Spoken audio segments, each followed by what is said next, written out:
বাধার সৃষ্টি করতে পারে পরাজিত শক্তি, তা অতিক্রম করে সুষ্ঠু নির্বাচনের লক্ষ্যে এগিয়ে যেতে হবে। সিলেটে এমনটাই বলেছেন তথ্য ও সম্প্রচার উপদেষ্টা সৈয়দা রিজওয়ানা হাসান। সকালে স্থানীয় প্রেসক্লাবে পিআইবি আয়োজিত নির্বাচন বিষয়ক প্রশিক্ষণ উদ্বোধনী অনুষ্ঠান শেষে কথা বলেন তিনি। বিভিন্ন গণমাধ্যমে হামলা এবং মব তৈরির বিষয়ে উপদেষ্টা বলেন, নির্বাচনকে সামনে রেখে আতঙ্ক ছড়াচ্ছে পরাজিত শক্তি। গণঅভ্যুত্থানের মাধ্যমে যেহেতু তাদের প্রতিহত করা হয়েছে, বাকি চ্যালেঞ্জগুলো সরকার মোকাবেলা করতে পারবে বলে তিনি আশা প্রকাশ করেন।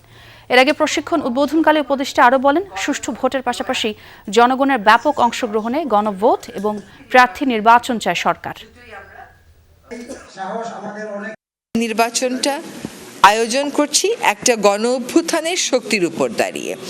সেখানে পরাজিত শক্তি কিছু বাধার সৃষ্টি করতে পারে, সে বাধাগুলো আমাদেরকে মোকাবেলা করতে হবে। নির্বাচনটা সুষ্ঠু হোক, উৎসব মুখর হোক এবং অংশগ্রহণ অনেক বেশি থাকুক, এটাই আমরা সরকার হিসাবে চেষ্টা করব। আমাদের প্রচেষ্টা সেদিকেই থাকবে।